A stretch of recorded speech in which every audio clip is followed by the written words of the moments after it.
أعوذ بالله من الشيطان الرجيم بسم الله الرحمن الرحيم الحمد لله رب العالمين والصلاة والسلام على رسول الكريم وعلى آله وصحبه ومن استنى بسنته إلى يوم الدين.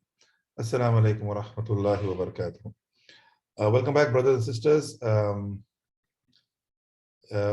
for this session number 4. And we were discussing certain use cases. I think we talked about 2 yesterday. And mashallah, we had some very good interaction with all of you. So we discussed in the agenda, in terms of the agenda, we'll talk about the causes, general solutions, and the number 1 solution we said to remind ourselves in terms of marital problems, the number 1 solution is the fear of Allah. So, which brings us to a point that if a person marries someone who is not, let's say, not a practicing Muslim, now, fearing Allah becomes a problem. That's when the issues start, right? That is why we have the hadith of Rasulullah sallallahu alaihi wasallam very clearly detailing or giving us the criteria on how to choose a bride and how to choose a groom. So how to choose a bride for our sons and brothers and so on, and how to choose a husband for our daughters, sisters, and so on. The criteria is very clear. And the commonality in both the ahadith is deen. Right, deen. And in the groom for the husbands, an extra criteria of khuluq, character as well. So deen and character. Now, so if that is missing, if people completely bypass that, either lack of knowledge or they don't really care, and they say, bhai, this is a marriage, let's keep the religion out of marriage. So then you have problems. When you have problems in the marriage, what is the solution? How will they sort it out? So they run to a counselor A, counselor B, and this quack and this psychiatrist and that psychiatrist, running from pillar to post, and it's a problem. So this is an issue. So because this is the only thing which can keep, inshallah, the marriage together, the fear of Allah, which means the person should be a good Muslim to start off with, or a Muslimah. Only then they can fear Allah, otherwise they cannot. And that's the criteria in choosing a bride and a groom. Now, so we also looked at the rights and responsibilities of the bride and the groom on both these sides, the husband and the wife. Now, and we'll kind of look at that again, inshallah, when we talk about some more use cases. And we looked at this slide yesterday, which basically kind of lays out the foundation of how marriages should be built and what a husband and wife should do in a marriage, what to expect, setting right the expectations, and so on and so forth, right? And it's important to remember the ayat from Surah Ahzab, ayat number 36, where Allah says, وَمَا كَانَ لِمُؤْمِنٍ وَلَا مُؤْمِنَةٍ إِذَا قَضَى اللَّهُ وَرَسُولُهُ أَمْرًا. Yes, when it is not fitting, or it is not, it's not fitting for a believer, man or woman, مُؤْمِنًا وَلَا مُؤْمِنَةٍ. إِذَا قَضَى اللَّهُ, even Allah subhanahu wa ta'ala and His messenger decree a matter, that they have any option in the decision. So when Allah has laid out the rules for an Islamic household, now we as Muslims, we as the slaves of Allah, have no option in this. We just follow it. If you want to fight against what has Allah commanded, we will have problems, as we see in many Muslim families. But in spite of that, there will be differences, like we said. And in spite of the differences, to sort that out, someone needs to take a call. Someone needs to have the final say. Someone needs to call the shots. Keeping everything in mind and keeping the perspectives in mind. So that is the husband, as per Surah Nisa. Because Allah says in Surah Nisa, ayat 34, الرجال قوامون على النساء. So Allah has put the man a degree above the woman. Why? So he can protect and maintain her. He can go out and make a living, come back in the evening, bring home the salary, bring home the money, put food on the table. And the wife, on the other hand, takes care of the house when the husband is away. So she's responsible for the flock, which is her children, and her household affairs. Now, and we said, because of this ayat, the men who are supposed to spend on the wives. So even if the wife is rich, inherently, she comes from a rich family, she has a lot of money. This is her money. She can do with it what she wishes. She can buy handbags, she can buy shoes, she can buy iPhones. It's her money. And the husband has no right to ask for it. If she wants to give it voluntarily, this is something else. Now, but the husband is supposed to spend on the wife. That's why when you talk about zakat, when you look at zakat, zakatul mal, The husband cannot give the wife zakat, but the wife can give the husband zakat. You see the difference? The husband cannot give the wife zakat, zakatul mal. Why? Because he's anyway supposed to take care of her. He cannot give her zakat. He has to take care of her. She's part of his responsibility. But the wife, the husband is not part of her responsibility. She's not supposed to take care of the husband in Islam. So she can, if she's rich, for example, and the husband has fallen into a lean patch, he lost his job, whatever. Now the wife can give the husband zakatul mal. So this shows you that Islam has laid out the fundamentals of how a family structure should look like, what it should, how it should operate. Now, what is the husband's responsibilities, the wife's responsibility, very clearly, very clearly. The issues we are facing today, brothers and sisters, is because we have intentionally messed up that structure. We have intentionally gone against the command of Allah. We've intentionally said, okay, what's the big deal? It's okay, everyone is doing it. Why can't I also work? Why can't I also do this? Huh? Intentionally doing this, the whole structure is messed up. So we have takeaways, Chinese takeaways, we have the maids, we have all this mess in the families. And the children grow up, maybe being taken care of a Hindu maid or a Christian maid who is imparting her ideology to the child. Allahul Mustaan. We see this commonly in the Gulf countries and so on and so forth. But eventually the point is, when Allah has laid out this blueprint, the Nizam, he is the one who rewards. He is the one who gives the ajr for the wife, for obeying the husband and having patience with him and having sabr and tolerating him, and for the husband for treating his wife kindly, taking care of her, protecting her, maintaining her as per his means. And sometimes putting up with her nagging, because sometimes wives can irritate a husband. This happens. So the husband patiently bears with all of that, there is reward. Now, type. So we looked at these case studies yesterday, excuse me, and we said most of the problems are in these four categories. The ones we saw yesterday, largely maybe the one on the top, the bubble on the top between spouses, or the one between wife and in-laws possibly. Now, so this is what we saw yesterday in terms of the two case studies, but the others as well, we have problems in those categories as well. And we were looking again at the same family, Abdullah, Khadija and their children, Omar and Zainab. Now, this for reference. So these were the rights we looked at yesterday and even the last week of the wife and of the husband. So the first case, if you remember, we talked about this issue. Now, okay, my question now is this point number 2, right? Okay, we later on remove point number 2, but let's assume point number 2 is still there, and the husband Abdullah is not praying and he prays only Jummah. What went wrong before this? You know, Yani, what was the issue?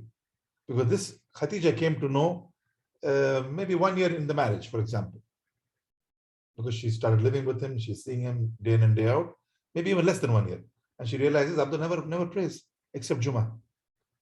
So what was the mistake which happened? What was the issue which happened before the marriage? Do you know, sister? What was the issue which happened because of which, you know, now it's too late, she's already married, and Abdullah is not praying. So how could they have avoided the situation? The girl's family, Khadija's family.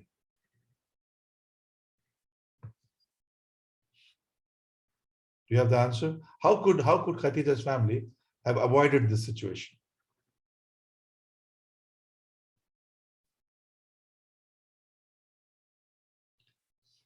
No?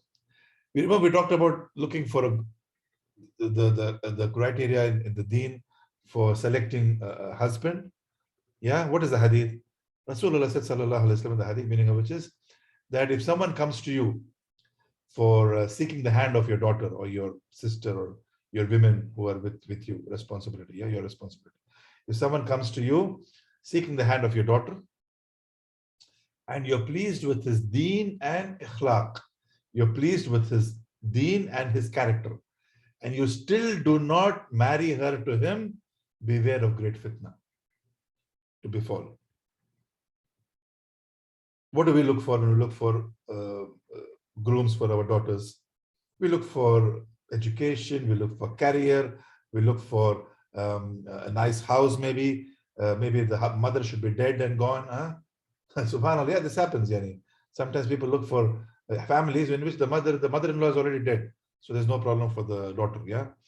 So, subhanallah. Anyway, so we look for everything else largely except deen and character, which is what is required in Islam.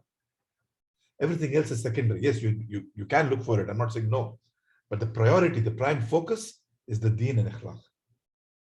So apparently, Khadija's parents overlooked this point because they didn't do their investigation. They didn't find out that Abdullah is not praying. Because if they knew that this boy, Abdullah, is not praying and he prays only Jummah, huh, they would not have got their daughter Khadija married into this family.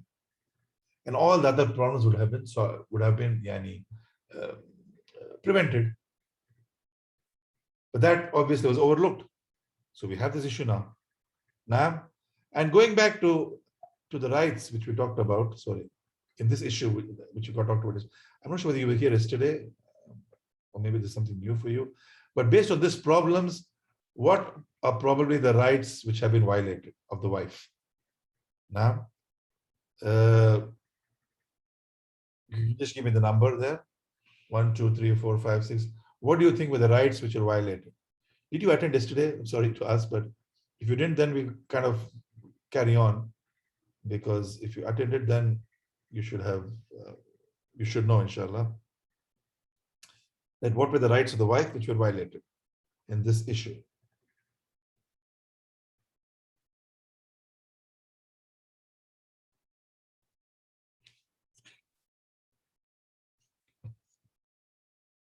No? Okay, I would say rights in terms of number 3, maybe, definitely, yeah, because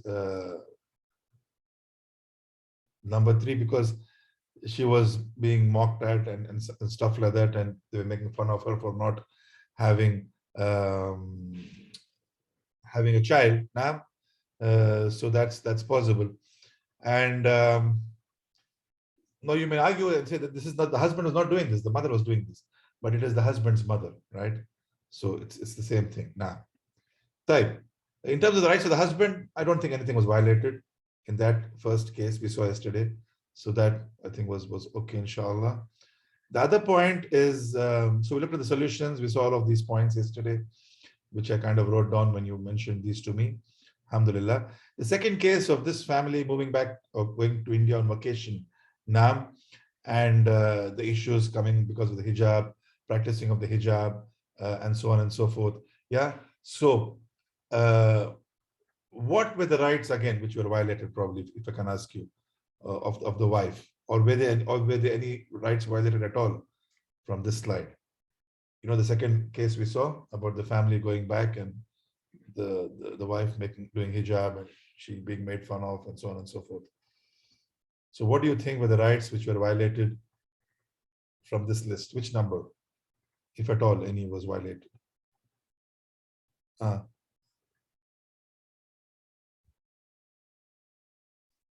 Anyone has the answer? No?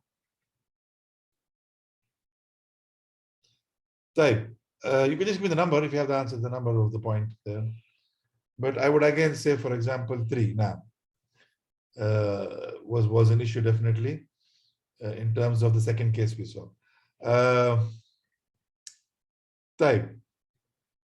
And we discussed some of the solutions yesterday for that problem as well. And the final point about the children, we said, you know, they need to basically mutually discuss it out and have and reach a common ground. The husband takes, inputs from the wife, but eventually it's the husband who's accountable. He's responsible. It's his decision. Now, the husband is the one who decides, not the wife. So the wife can't argue and say, okay, I told you that she should become a gynecologist. Why aren't you listening to me? Now, yes, he takes her inputs, he takes her advice, but he decides this way or that way because he's accountable. End of the day, he's accountable.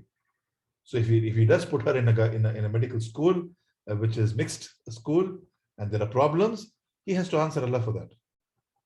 You see the point? So it's his call at the end of the day. So the wife can't argue and say, tell, I told you and you didn't listen to me. And he doesn't have to. Now, because the family, he's accountable. He's the shepherd of the flock. Yes. Time. So we saw these 2 points yesterday. Okay, the other point I want to mention quickly and ask you maybe again a point here. Sorry. And this happens commonly with families going back home for vacations. Now, so let's say there's a 1 month leave, a 1 month holiday annually. Yeah. So the family travels back to wherever, India, Pakistan, Bangladesh, wherever, from whichever part of the world they could be working.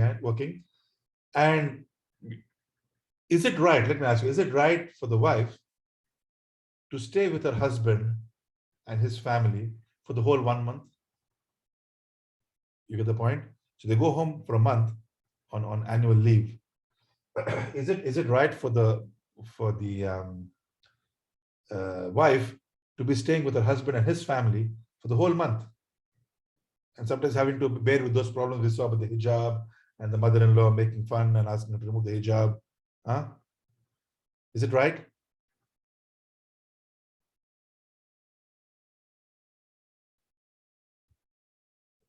Brothers and sisters, no. Okay, but the husband is insisting. The husband is saying, you have to stay with me.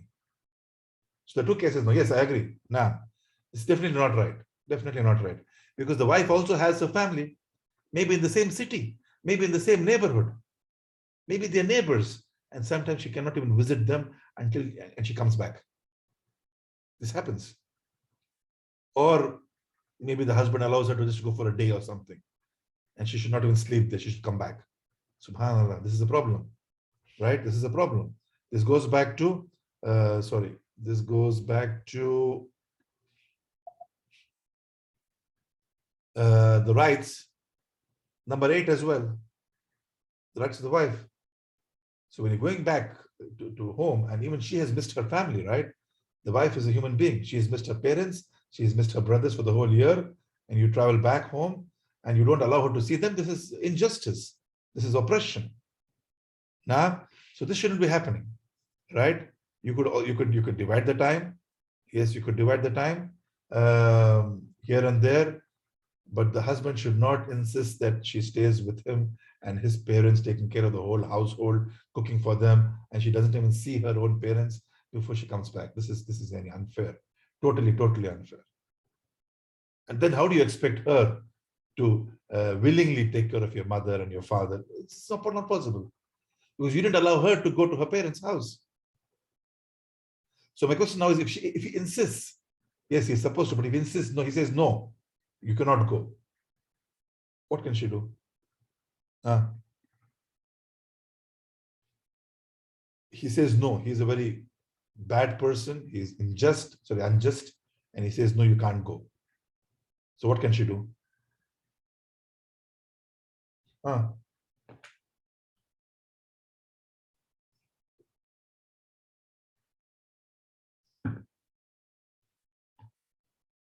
Visits her family and relatives. Is that what you're saying? So are you saying she goes without informing her husband? Well, that's a problem, because that's the right of the husband, that she doesn't leave the house without his permission. So basically, the poor lady is caught in a tight situation now, that she cannot leave the house because the husband is insisting. And in this situation, all I can say is he needs to have patience. Or if she wants to, because one of her rights is violated. And usually when rights are violated, this is a cause, or this can be a possible reason for either talaq or khul or fask. Yeah. So when rights are violated, the man, the husband or the wife can decide to break up the marriage. Now, but otherwise she has to bear it patiently and seek the reward from Allah and make dua to guide her husband. Now, otherwise she can't do anything much. But ideally the husband itself should not do this in the first place. Right. Let's move on to the next case, which is basically, so I wanted to be fair to both the husbands and the wives. So this is a case where the husband is apparently harassed. And this is an actual case as well. It's not from imagination. It's something which has come across me. Alhamdulillah. So what is the case? So we'll do the same thing. I'll put in the problem statement and you can give me your feedback regarding the problem and also the solution. Now, so Abdullah marries Khadija and they have a smooth sailing initial 10 years. So 10 years, everything is fine. MashaAllah, everything is good. And they have 2 kids, Omar and Zainab. Khadija starts to develop a skin condition that seems incurable. I put in seems incurable because as we know from the hadith, from Rasulullah sallallahu alaihi wasallam, that Allah did not send a disease except that He sent its cure with it. Sometimes we know the cure and sometimes we're still trying to find out the cure. Nah, but there is a cure. So I just put it seems incurable because she apparently goes to doctors, skin specialists, and they give her various lotions and creams and stuff like this. But nothing seems to be working really well. Now, Abdullah is repulsed by this condition because when he sees his wife having the skin condition and it's all over the body pretty much, it kind of puts him away, puts him off, which is normal, even if she dresses up and stuff like that. But eventually, these things can have an effect. And this is something which is putting him off. And though he has been married for 10 years now, but he's still, maybe in his late 30s, early 40s, and being put off can lead to, what, right? It leads to issues in the manners or the matters of the bed, being put off by the wife. So he is now contemplating, Abdullah, taking a second wife. You get the point, right? He's not able to fulfill his desires of the sexual kind because of the skin conditions of the wife, which she's not to blame for ideally, but she has this, the qadr of Allah. Now, but from his perspective, now he's trying to, because he has desires and he doesn't want to fall into the fitna and other areas, now taking a second wife. Khadija's parents are firm against this. They're totally adamant against this. And they threaten Abdullah that they will file a dowry case with the police. So they threaten him saying, because this suggestion that he wants to, or the idea, he mentions to his wife and the wife talks to the parents, her parents, and they are pretty firm that, Abdullah should not marry again. Now, and if he does, they will put a case in the police. And this is an Indian case where, you can put the guy in behind bars for the flimsiest of reasons, saying that this is a dowry harassment case and, they will put him behind bars. So now Abdullah doesn't know what to do, really. Because on one side, yes, he loves his wife and he cares for her and everything. But there's also this very important factor in a marriage, which is sexual enjoyment, which he's not able to get, for which he wants to take a second wife. But the parents now, Khadija's parents, are against this. They don't want a second, they don't want a co-wife for their daughter Khadija. And then Khadija, because of the separation in the bed and all these issues, starts accusing Abdullah of having an affair at the office, saying that you may be having an affair and so on and so forth.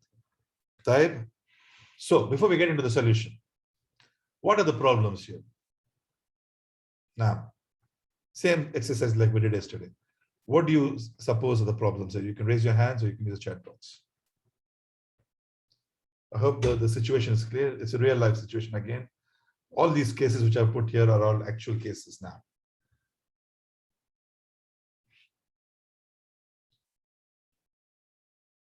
So what is the problem? This is a problem statement, but what do you want to add something else? And would you see something else? Is some other issues here?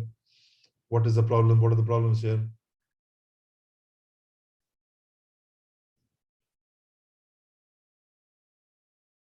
Khadija's parents' adamantness. Okay, now, so the sister is saying Khadija or her parents, sorry, shouldn't be doing this. That's the point I get from her. Fair enough. Okay.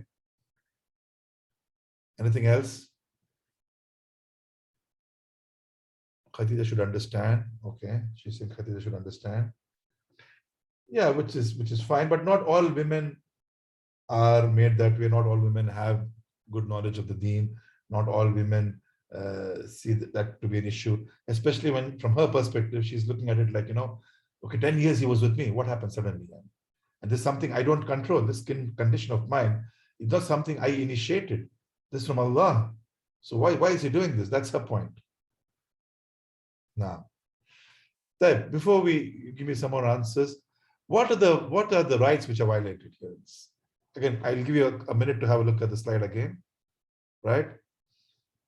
And let me know what are the rights which have been violated. If you go back to this slide, sorry.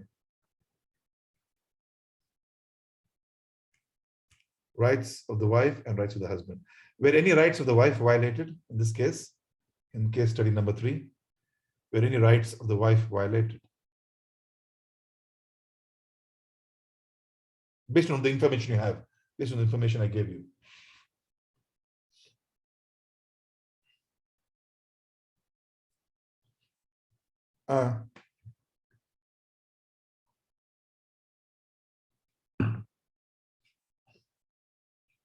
One and five. So someone says 1 and 5. The Brothers Islamic Education Guidance. Okay, so the point which the sister mentioned earlier, that maybe she doesn't have knowledge of the deen, so she doesn't know that this is something which is allowed. And 5 is word sexual enjoyment. Okay, so this is her right. So her right is okay. She is fine. I mean, she's okay. The husband is not getting that right. So kind treatment towards an understanding a condition. Second marriage is better than extramarital. The sister says, yeah, that's why he wants to do that. So Abdullah, the reason he wants to look for a second wife is he's fearing Allah. He doesn't want to fall into the fitan and the zina and the fahisha and so on and so forth.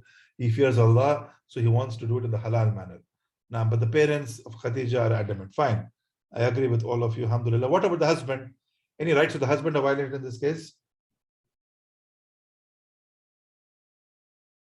See, when we say violated, it could be violated by the wife or the wife's parents. They're the same, or the wife's brother.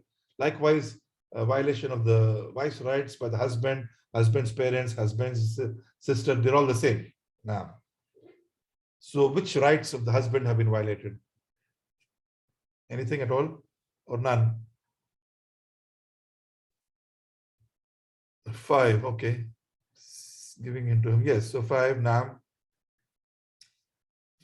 Maybe yes, but the point is that he's not even approaching her, right? So she is okay to give in to him, but he's finding her repulsive because of the skin condition. So fair enough. Okay, that makes sense. 5 is fine. She might fear financial. Okay, so the sister is saying, in terms of the rights, she's probably worried that if he takes a second wife, she may not be taken care of financially. Now, but let's say he agrees to that. He agrees to all that, but the parents are still adamant. So what is the solution? And this case is actually still ongoing. It's not solved as yet. Subhanallah. So because the case is now of a dowry case, so the parents are threatening the person with putting him behind bars, going to the police, saying that he's harassing them for dowry. A few things to do. Rokia, consult a doctor. Okay. Yeah, she consulted the doctors. She has creams and lotions, but nothing seems to be working. And the doctors say there is no cure for this. Now, even though there is, of course, a cure from Allah, but the doctors have not yet discovered that. So, what is the solution? Dua. Okay, dua is fine. Naam. Dua, who should make the dua? Sorry, oops. Let me exit this so I can. Yeah. So, brother says dua. Who's making the dua? Khadija or Abdullah? Involve some elderly to convince Khadija and her family. Okay. Patience like Ayub. Okay. Dua. Patience from Abdullah says, apparently, I assume. This is what he's saying. Patience from Abdullah. And involve elders. Okay. Fair enough. Elders from the family of Khadija, apparently. Maybe other than the parents, maybe the parents' brothers.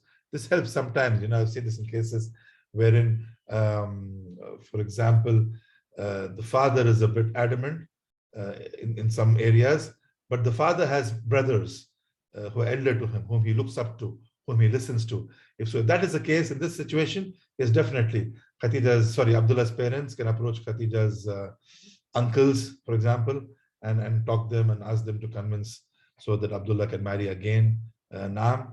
Okay, in this case, if the wife allows him to take a second wife, what about her sexual needs? If her husband finds it repulsive, how can she get sexual satisfaction here? Very good point. Very good point. So the point from the sister is that we are all focusing on Abdullah. Now, what about the wife? Yes, she has a condition, and because of this condition, Abdullah is finding her repulsive, so he's not approaching her. Type. What about her then? If he is not approaching her, she's also not being sexually fulfilled. So what about her rights? As the brother mentioned earlier, number 5, from the rights of the wife. So what is the solution to that? What do we do for that? I want you to give me the solution as well now. You give me the question and the answer, inshallah. That husband should fast to continue her marriage. Nah, good point. So fasting, now. We have the hadith of Rasulullah that he can fast to control his desires. But that was primarily for people who cannot get married. But in this case, he is already married. But inshallah, this is an exceptional case. So with this going on, children are at loss. Islamic knowledge is key. Good. Okay, what about the point which the sister made about Khadija's rights as towards sexual enjoyment? Because she is also not being fulfilled now.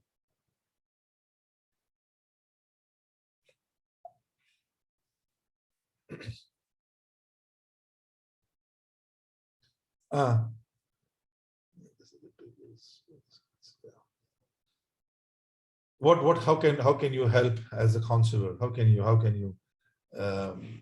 Khadija and Abdullah? The parents, okay, let's say the parents of Khadija are worried that if Abdullah takes a second wife, he will ignore Khadija. He may throw her out. The second wife may come and throw her out. She may ignore him completely. Also, he may ignore her. He may not fulfill her other rights, financial rights and housing rights and so on. So what can be done? How can that be reassured?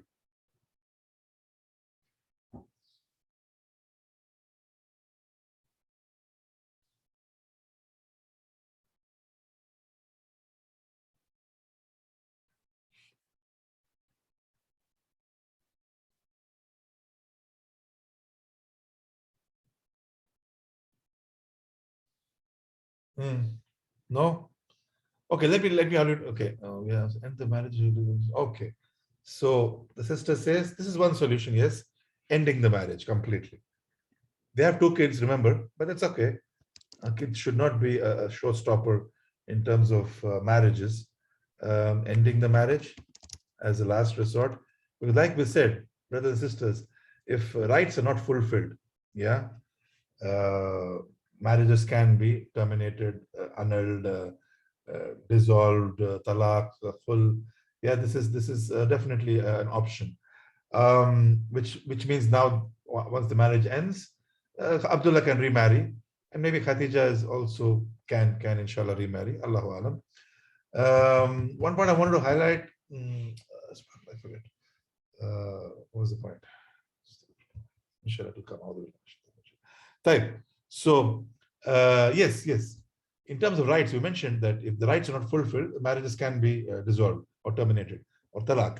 So, for example, if the wife is not fulfilling the desires of the husband need not support her financially. You get the point? So the rights are interlinked. They are mapped to each other. So if the wife, from the Sharia perspective, if the wife is intentionally not giving in to her husband in the bed, the husband can say, I will not support you anymore. I will not give you the money. It's his right. Because she is not fulfilling his right, he is not going to fulfill her right. Obviously, this is something you don't want as a first resort, as a last resort. You want to talk it out and solve things peacefully and amicably. Type. Barakallahu fikum. So fine. So these are some things, but we still didn't get to the point of the sister, which what about Khadija's rights of sexual rights? I would say, since nobody else is giving me any advice on that, yeah, I would say.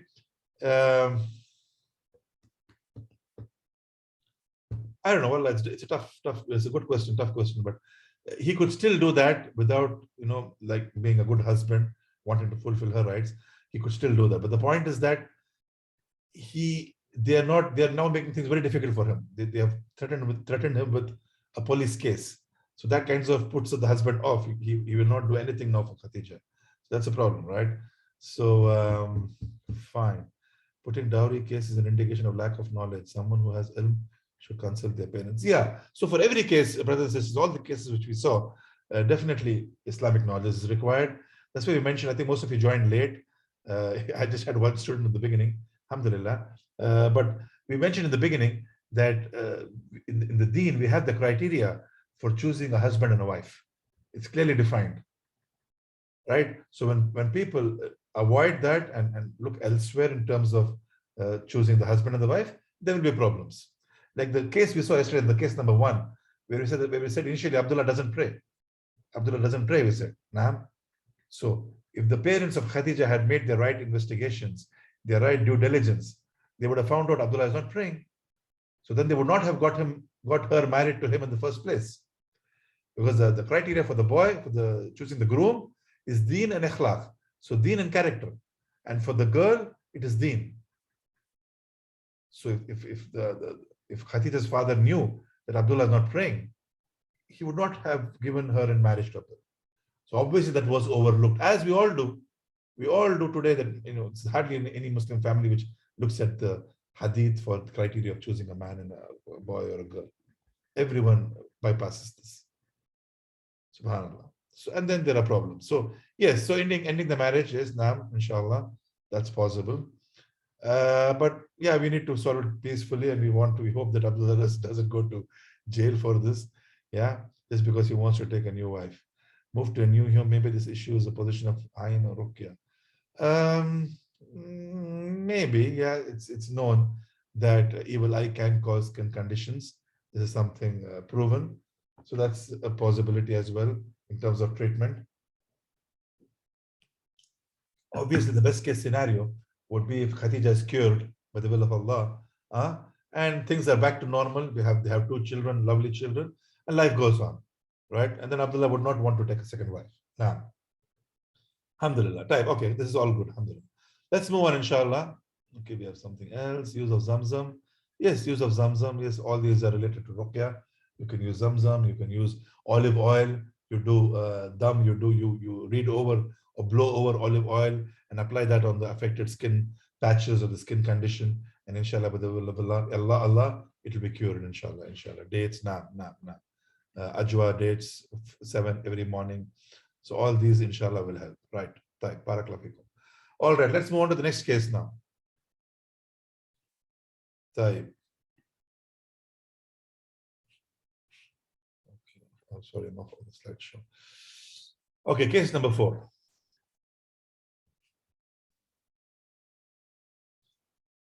What is the problem here? Abdullah marries Khatija now, and he is posted abroad on assignment. So he marries Khatija, I don't know, let's say in India, for example. Yeah, and this is also a real life case. So Abdullah marries Khatija and is posted abroad on assignment. So he's away. He initially stays alone, but then soon Khatija also joins him. So he gets her visas and everything, and she also joins him. Abdullah has many women as co-workers whom he finds attractive. So he's working in a country, in a place where the organization, you have mixed staff, and they probably sit next to each other, they talk to each other, they have meetings, coffee, lunch, and blah, blah, blah. Now, and he finds, obviously, this is something many people will agree with, yeah, that people usually find everyone else more attractive than their own wife. Subhanallah, Allah understand.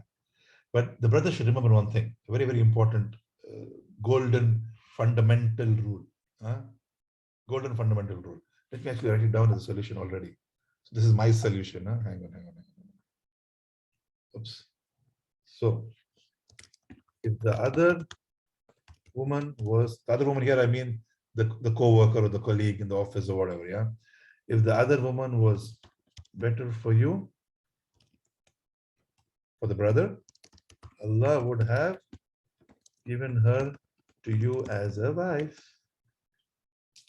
Now, Allah knows best.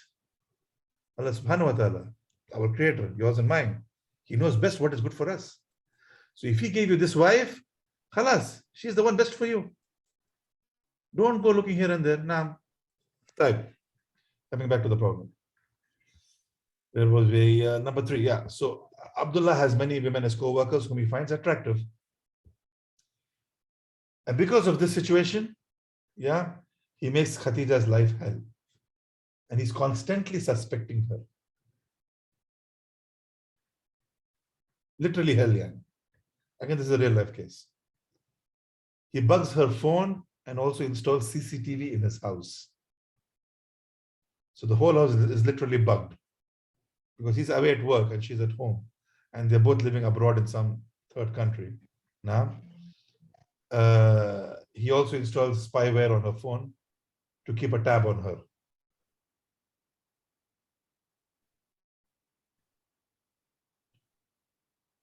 Abdullah sends Khatija back home to look after his parents. This is a kind of another case I kind of introduced into this problem statement. But basically, her life has become hell and she can't do anything. She can't, everything is monitored 24/7. He's constantly suspecting her. And eventually he sends her back home. He says, you go back home, you stay there with my parents and look after my parents because they're aged. His parents are aged.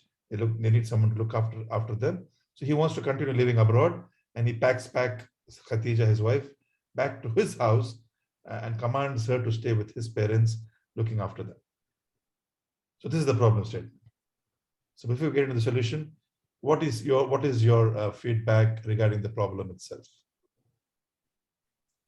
What went wrong or what is wrong, or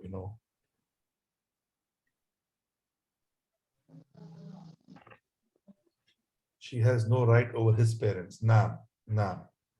This is an important point because when we say walidain, albirrul walidain, taking care of parents and not even saying off to them, nah, in a married situation, right? And this is important.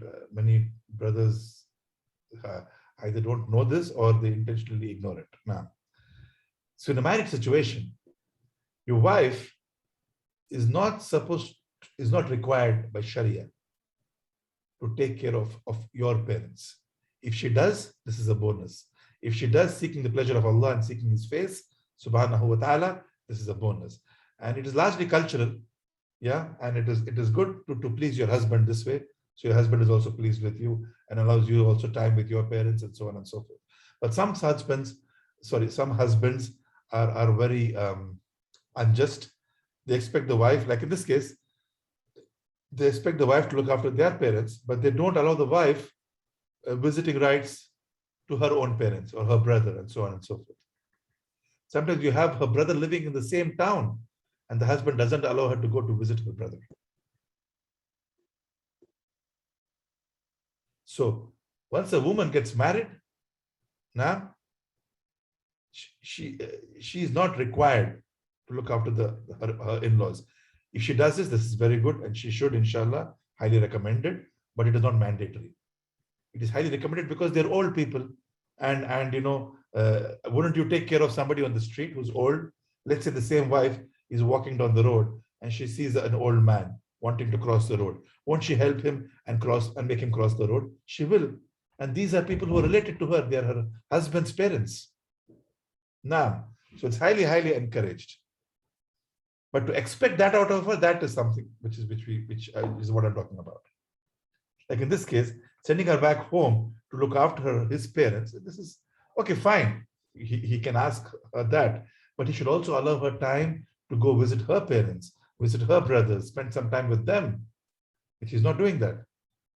So that's a problem. Now, Okay, she can leave Abdullah as he's not fulfilling most rights. Yeah, mashallah, you guys are bent on splitting up all the families time. La, jokes apart. We'll come to the solution. Hang on to the solution. I'm still looking at the problem now. So, children to look after their parents. Yeah, the husband. See, the other point from the husband's perspective, the same point I was discussing. From the husband's perspective, the poor guy is also caught in a dilemma, not this case, but generally speaking. So he marries a lady, she brings her home. And if she refuses to look after his parents, what does he do? He's in a tough spot because he has to go to work now and there's nobody else at home. And she's locked herself in the room. She doesn't come out. She eats separately. She said doesn't take care of his parents. This is a problem as well. So this should be, a mutually agreeable relationship and a contract, in the sense that she should do that because she should understand that the husband is away and he's not there to, because if he stays at home looking after the parents, who's going to put food on the table? Nah. So this works both ways. I assume abroad here means Western country where hijab is questionable. Settling among kuffar is haram, and this is one such example. Okay, yeah, fine. I didn't really mention the country here, but yes, it could be a Western country. It could also be a Gulf country, which has many ladies working in offices who hardly do the hijab properly. You know better than me, and this is a problem as well. So it doesn't necessarily have to be a Western Kafir country. It could also be a Gulf, supposedly Muslim country, but where people do not follow the commands to the T. So yeah, so it could be a Muslim country as well. So that's fine. Mutual respect for both of the parents. Yes, this is very important. Very important. See, no matter what, my general recommendation is that no matter what the parents do, like even the earlier cases we saw yesterday, the daughter-in-law or the son-in-law should still give them respect, especially because they're related. And repelling evil with good is the best approach. You will inshallah change them, and they will then realize, okay, what is this? How come I'm shouting at him, or how come I'm shouting at her, and I'm mocking her and making fun of her, and she doesn't say anything back. She doesn't react. Because see, these people do this because they want a reaction. They want a reaction from the husband or the wife. They want a reaction which pleases them, and they do it even more.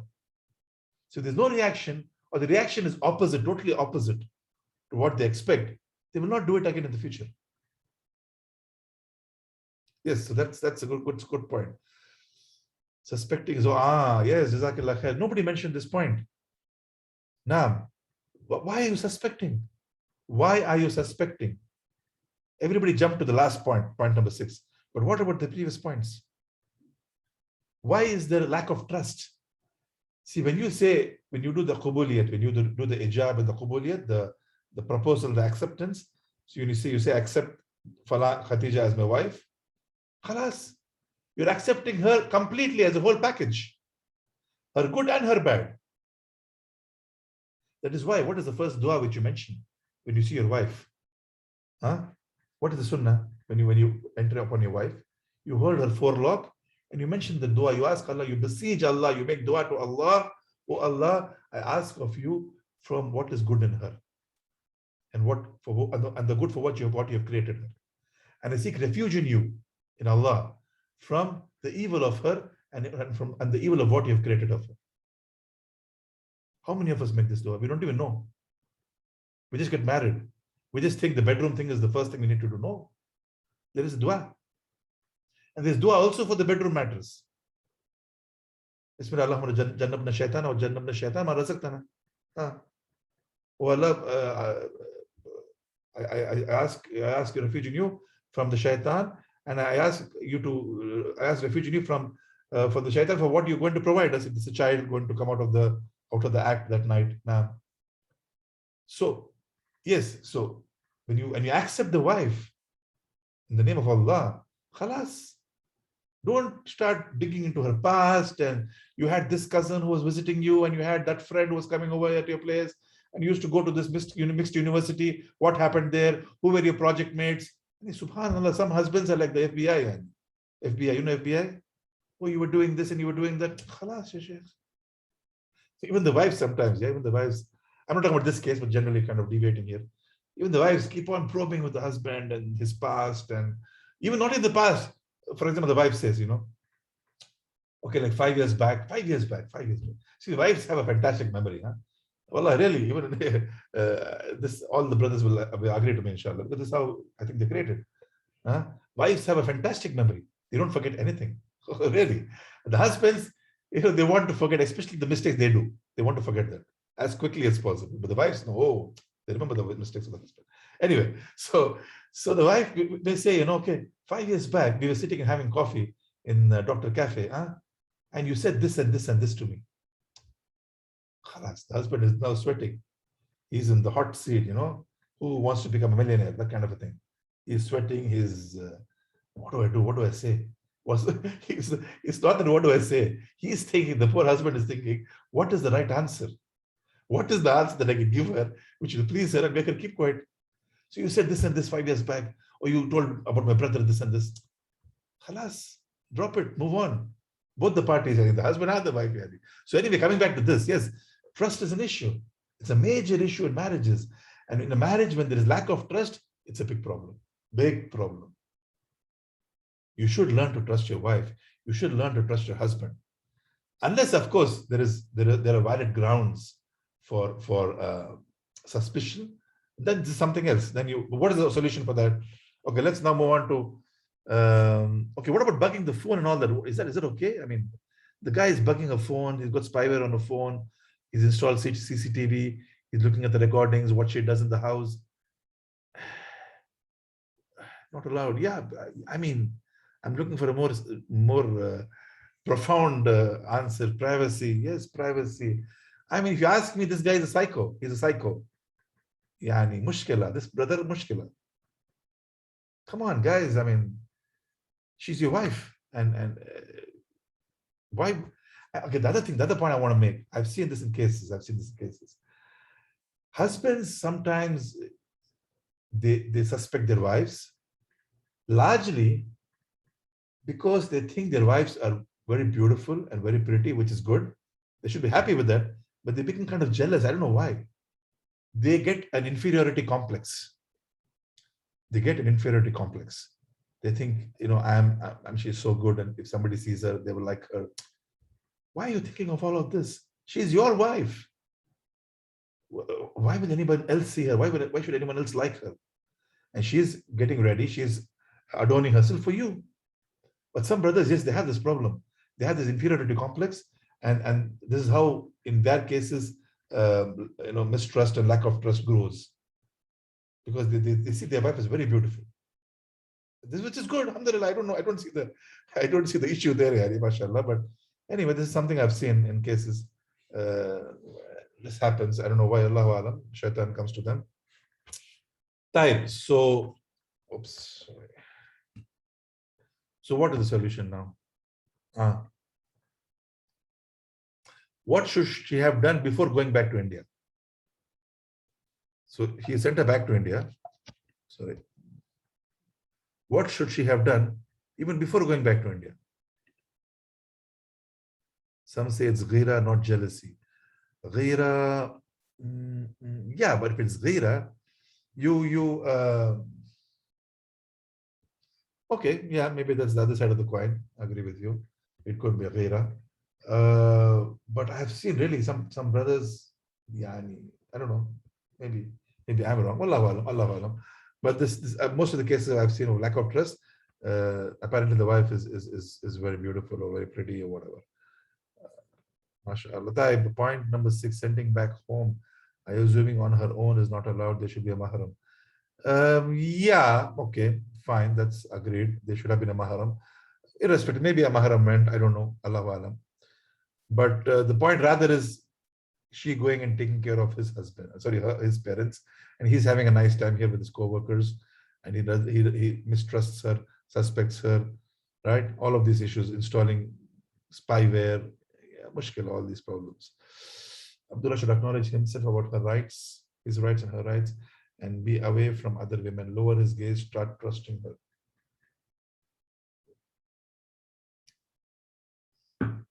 Naam, Jazakillah khair. Taib, if you were the counselor, if you were his counselor, how would you what would you tell him to make him start trusting her? Because all of this, if you ask me, is because of this lack of trust. And he is seeing pretty women in the office, and now he is, and this happens when men, or anybody for that matter, when usually people accuse, when party A accuses party B of something, party A itself is doing that something. Sort of guilt, out of a feeling of guilt and conscience, they accuse the other party of doing it, even though the other party is innocent. So in this case, possibly Abdullah is having flirtations and affairs in the office, and now he's accusing his wife because he himself is doing that, and that guilt is translating into accusing his wife. And I've seen this as well. So that's a potential reason or a cause. Now, he should know trust is the foundation of marriage. Yes, Jazakallah khair. So this is an important point, that the trust is the foundation of marriage. Abdullah should know that she has been chosen to him by Allah. So fine. So these are good points to say. And how do you build back the trust, right? If you don't want the marriage to break and you want them to remain again, get back together and be happy, trust has to get, you have to regain trust. Or rather, Abdullah should start trusting his wife again. So, fearing Allah, he took in the name of Allah, fine, makes sense. And you said also, what did you say? Abdullah should know that he's been chosen, okay. And this is the foundation of marriage, yes. So this is on which marriage is based. But the point is, you can ask, as a counselor, you can ask Abdullah, what are you basing this trust on? Why did you get this suspicion in the first place? Do you have valid grounds for this? Maybe he does. So before you start finger pointing on him, you need to first find out, as a counselor or as someone who's advising him or her for that matter, what are the grounds for this suspicion? Change his job? No, he doesn't want to change his job. He's happy with the females there. He doesn't want to change his job. Or you will ask him to change his job? Wallah madri, maybe, okay. The point is, ask for grounds for this suspicion. Why? This just based on hearsay, based on your whims and fancies, or just because you're doing something, you want to first now blame your wife for that? This is a problem. Now, and we talked about the parents as well, so she's not required, but she should. This is good for her. Should take care of parents, take care of his parents, and ask him to allow her to visit her parents. Now, this is important as a condition. She can do that. But what about other point from Khadija's perspective? Now she's away from Abdullah. He sent her back. So isn't there another problem now here? What is the other problem? He sent back Khadija to go stay in his house, and he's staying abroad.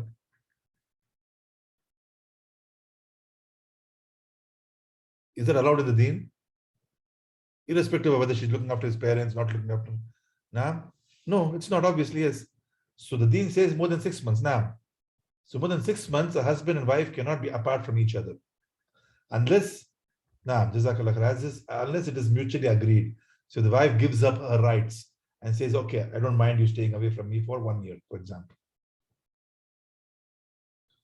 Okay, this is a very good point. Now, Jazakallah khair. So take care of his parents and win his trust that way. Very good point. So the sister is saying Khatija should be optimistic. In spite of all of this, Khatija needs to have a positive outlook and expect better from the marriage and have good expectations from Allah, that he will turn the tables and he will turn the situation around, and that is only Allah who can do that. So take care of parents to win Abdullah's trust. This is a very good point. She can be very nice to the parents, to the extent that the parents praise her to Abdullah. And hopefully make dua as usual. Now, this is important. But the point we want to also mention is that ideally Abdullah should not be doing these kind of things, especially, spyware, CC. This is too much. The guy is kind of lost it. So if you want to break it up, it's easy. It's very easy. You can use these conditions or these situations and ask for a khul. And if she can give back the mahar, Abdullah gives talaq. Now, If he didn't trust her, why she is with him? Being away, his suspicion will grow more. Yes. Okay. So the point here is that if he doesn't trust her and sends her back home, maybe he suspect more. No, but the point now, see, the point I'm trying to make is he sent her back to his house, and she's not going anywhere. Take Abdullah to the doctor. I agree with that. Yeah, this is a good point. So take Abdullah to the doctor because he has a problem in his upper floor. Yeah, now take Abdullah to the doctor. But the point is, who will bell the cat? Who will take Abdullah to the doctor? Because he's not going to agree that, there's something wrong with him. Now, this is a problem. Distance makes the heart grow fonder. Now, yes, this is the point as well. And the fact that Abdullah thinks that being in his house, she will not go anywhere. He doesn't allow her to go anywhere. And she's okay. And the parents are there watching over her. That's his perspective. And he wants to enjoy. That's the point. He wants to enjoy abroad. And that's the guilt, right? Which is translating into blaming Khatija for something which she never did. Subhanallah. And yes, hopefully distance makes the heart grow fonder. See, Jazakumullah khair, there are many solutions, right? As we are seeing now, there are so many solutions which all of you come up with, alhamdulillah, and may Allah reward all of you, that we need, the point I want to drive at is there could be various solutions to a problem. So we need to use our best efforts, try all the solutions to make marriages work. And in spite of all of that, if they don't, yes, of course, there is the solution of a split up now. Okay, barakallah fikum. So I think that is sufficient for this case, unless you have anything else to add. Distance increases the problem. Okay. Someone says distance makes the heart grow fonder. Someone else says distance can increase the problem. Yes, it could. It could work both ways. Nah, it could work both ways. I would say distance makes the heart grow fonder. If there is love still there between them, nah. Allahu alam, I agree with both these. It could be either situation, depending on the case. And see, like the other point is each case is specific to itself. You can't have, yes, the general rule is fearing Allah, making dua, looking at ruqya and other treatments and stuff like this general rule. But in spite of that, there are the granularities, the specifics of the matter and the case vary from case A to case B to case C and so on and so forth. So you need to look at each case individually and speak to both the husband and the wife. Don't, just because the husband is your friend, don't get one-sided and give an opinion or an advice which is one-sided. This is being unfair, and we will have to answer Allah on the day of judgment for this. So you have to hear from both the parties, because just because Abdullah is your friend and he's giving you one side of the story doesn't mean he's right and she's wrong. Maybe he's wrong in certain areas, and Khatija has her own story to tell. So you have to listen to both the parties. You have to understand where they're coming from, and then use Islam to give them a solution. Use Islam to give them a solution, because Islam, brothers and sisters, has a solution for everything. Islam has a solution for everything. Now, barakallahu fikum. Taib, jazakumullah khairan. Let's move on to the next. Do I have time? Yeah, we'll just finish off maybe quickly, hopefully the next one. Do you have any other questions so far? Or it's okay? Should we move on to the next use case? Any questions? No? Type.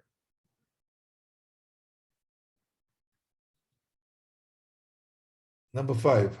So I have 2 more. I'm just trying to think what to do with it. You may do it today or to next week. Because I can't do both today. So I'll have to do number 6 next week. Anyway.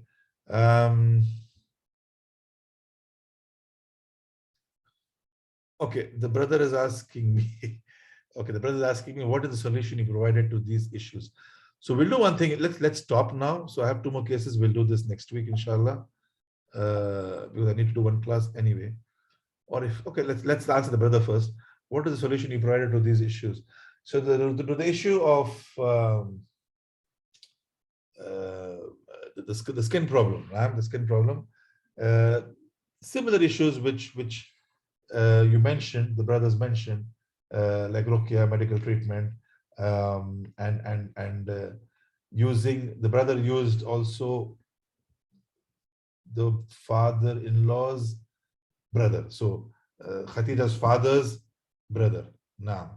Okay, you want solutions for all the four.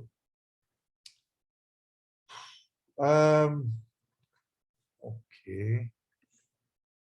Yani, most of my solutions yani, were similar to what you guys told me. Sorry.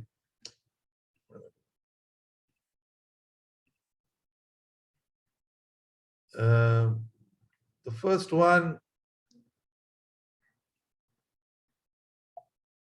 this one, this one was an issue of magic. This was an issue of magic. Though we discussed other options when we talked about it, but this was an issue of magic. So Ruqya was done. And the problem with magic is sometimes you do not know who has done it, right? If you know, that's easier. But if you do not, then you need just to bank on Ruqya and dua to be able to do this. And this case actually is still going on in the sense that they're still trying to force Abdullah to marry someone else. So that's still the situation. So, and if I remember right, this lady is currently back home, and because of the magic and stuff like that, and she's doing some treatment, and hopefully getting better, inshallah. And it's hope that we pray that if she gets better, inshallah, they get back together and things are back to normal, inshallah. For the other one, this one, this is pretty simple in the sense that hijab was the problem, right? So you have to use this, basically the commands of hijab and advising the wife and the husband. And the wife has been advising the husband, but maybe not to that extent, possibly, Allahu Alam. And the husband, sometimes the husbands, and we see in this, they listen to the wife and they say, yeah, it's okay, we agree with this, and I know hijab is important. But the moment they step into the mother's house, they change, right? They think the mother is the best and whatever she's saying is right, which is fine, but you need to be fair to both the mother and the wife, right? So that's important. So so that was that. And the last point about the tarbiyah, basically it was trying to make Omar do both, study both education wise and do this at an early age, because once you get to a higher like middle school, higher secondary school, or whatever you call them, grade 9, 10, 11, 12, whatever, it becomes difficult to focus on hifz and this, right? So try to finish off hifz earlier along with the school studies. And some of the schools, even in the Gulf, they have parallel streams. So you join the school, and within the regular curriculum, they also have a track for hifz. So they teach you the Quran memorization. So the student is doing this both in the same amount of hours. He doesn't have to spend extra time for hifz. Now, the last point was because there was no college there and they were looking to send them to a different place and make her stay in a hostel and stuff like that. We suggested no, this is not required from a girl lady, especially to study something she may not use, and to live alone in a hostel. This is definitely not recommended. End of the day, it's their decision. It's just recommendation. Now, type regarding this case. Subhanallah, this case didn't really work out very well for Abdullah, in the sense that Khadija still has the problem. There's still the what do you call it, the dagger hanging over his neck, that he may go to jail if he brings up this point again. So now pretty much Abdullah has resigned to the fact that he wants to continue living with her. Khalas. He does love her. He's told me he loves her very much. He loves her, but the issue is with the bedroom issues. He loves her. Yes, it's not that he stopped loving her. He wants to be a good husband. He wants to take care of her. And mashallah, he's a good practicing brother. So, subhanallah, this has not worked out for him from a second marriage perspective. So now he's decided to stay only with her and not think about marrying again. And we hope things get back to normal. Allah cures her and rewards Abdullah for that patience, inshallah. Wallahu alam. What else? This my advice was to drop him. My advice was to drop this psycho guy, because I totally thought he was psycho. He's lost it. I mean, okay, you don't trust your wife. There's a limit to things, bugging her phone and checking her messages and CCTV. This is too much. This is something is wrong with your head. You either get treatment or you leave your wife. So the recommendation was to drop the guy. Now. Wallahu alam. Wallahu alam. Because I couldn't really honestly see any grounds for this, for the suspicion. And apparently this guy, Abdullah, was playing back the tapes to his friends and showing them his relatives. See, can't you hear somebody in the house? Can't you hear some chat? Nobody was able to hear anything. I mean, the guy was freaking out. He was totally freaking out. He lost it completely. Anyway, so Allah Mustaan. So it was not required for her to go through this hell just because she was married to him. There's always a way out now.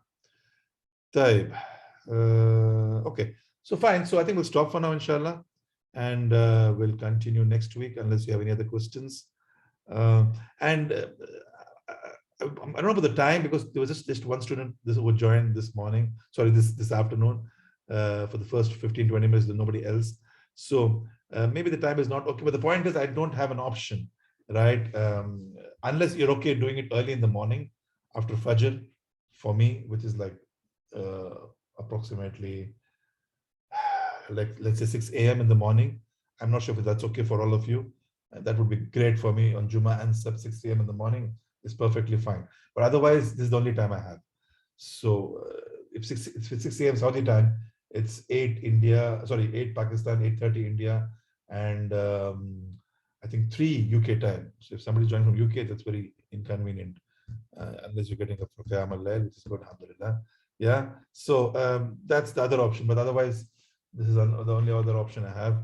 So, so if you have anything else, let me know on the group, on the Telegram group, in terms of time suggestions. Otherwise, we'll see you, inshallah, next Jummah. Next week, we'll finish, inshallah, this topic.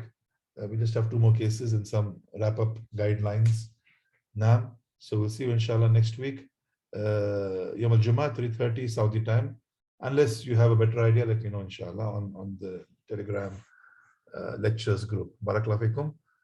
Let me put that here in case you're not part of the group. You can join it. It's a public group.